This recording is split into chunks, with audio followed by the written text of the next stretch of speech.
Study of hydrophytes.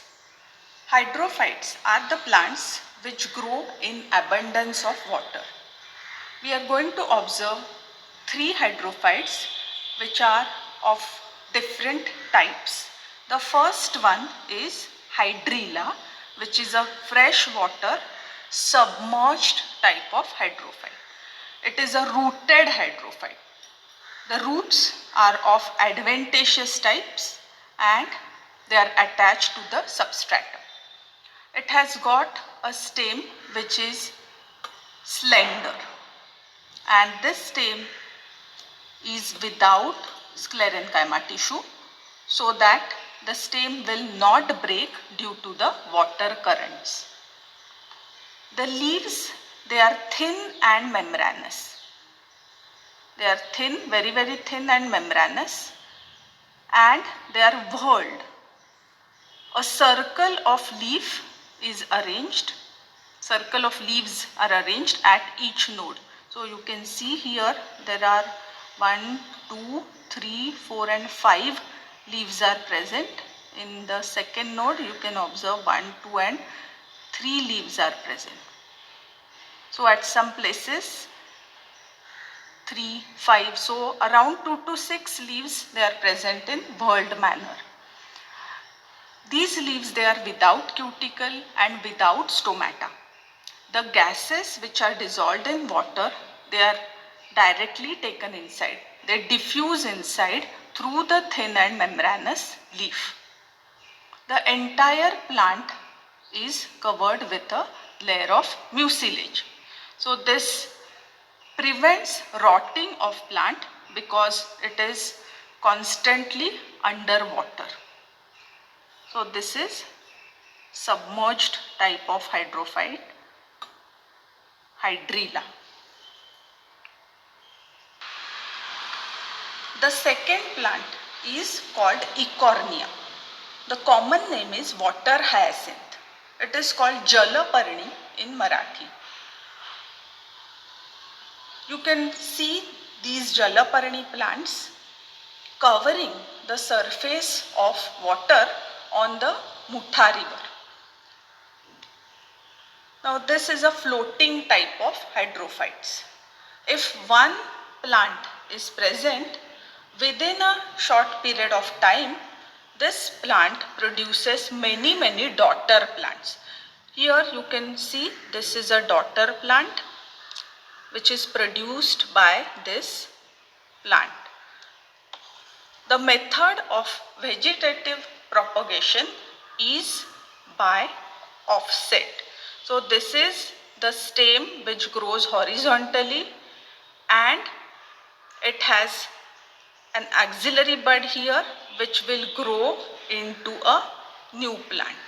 So this is actually the aquatic runner called offset. So this plant multiplies very fast. Now we are going to learn the aquatic adaptations in this plant. You can see the root system. It is having the roots, and the root is not showing presence of root hair. So these structures, they are not root hairs. So in this plant root hair are absent. The entire root system is present in the water, so there is no need of root hairs, because root hairs, they usually increase the surface area for absorption of water. So this is the first adaptation. The second adaptation, aquatic adaptation in case of roots, is presence of root pocket. Now here you can see this structure. So this structure is the root pocket which covers the root tip region, meristematic region. Usually in land plants you get root cap which protects the root tip region. But here the root cap is replaced by a root pocket. So due to this, as the roots, they are constantly moving due to the water current, this root pocket is loosely arranged. So it will not break, and this part will not break due to the water currents, because it has got loosely attached this root pocket. So this was in roots. Now we come to the stem. Now this plant has got a condensed stem which is present here. So the stem is condensed and this plant floats on the surface of water because it has got a special type of tissue in its stem. That is the parenchyma tissue. Parenchyma is modification of parenchyma tissue. The parenchyma cells, they are loosely arranged so that the intercellular spaces, they are very big, and these intercellular spaces, they store air inside them. The air is trapped in the intercellular spaces, so it gives buoyancy to the organ in which they are present. So we have seen parenchyma tissue is present in the condensed stem here. It is also present in this part. So you can see this part is swollen. So this is the swollen petiole of the leaf. You can see one leaf. So this is the leaf lamina part, flat green part, and this is the stalk of the leaf which is swollen. Now this plant is showing somewhat swollen petiole. In some other plants you will get still more swollen structure here. So in the petiole the parenchyma is very well developed. So this plant can float on the surface of water. If you take a balloon and fill it with air, and if you try to push that balloon in the water, the balloon will not sink. It will come up and float on the surface of water. Similarly, if air is present in the organs, these organs or the plant is going to float on the surface of water. So this is a free floating type of hydrophyte. The leaves of this plant, it is having a waxy coating on it.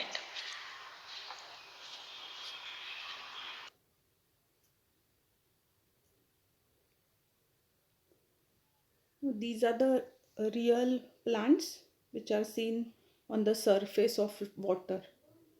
You can see the swollen petiole here, and this is the offset which produces new plant. So this plant is Typha, commonly called cattail, or in Marathi we call it Pankanis. Now this is an anchored hydrophyte, anchored and rooted hydrophyte, which is present in marshy places or in shallow waters. It has adventitious roots. You can see the roots, and the stem is modified into rhizome. Now this rhizome is underground stem which grows prostrate, horizontally. The leaves, they are long and linear. They are long and they are somewhat thick and spongy. The leaves have parenchyma tissue in it, therefore they are spongy in nature.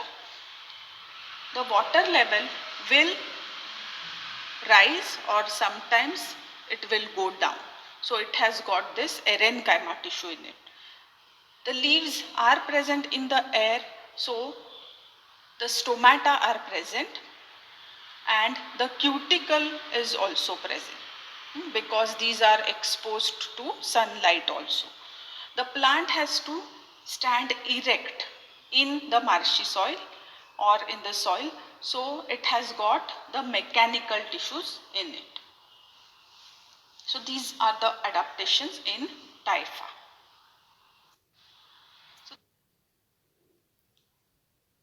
So these are the Typha plants which are cultivated. You can see some of the part is inside the water. So it usually grows in shallow waters.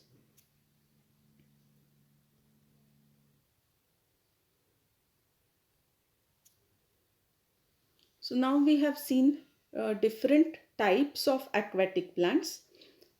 The first was Hydrilla, which was a submerged rooted hydrophyte, and it showed thin membranous and whorled leaves. The plant is covered with mucilage, without stomata, without cuticle, and without sclerenchyma tissue.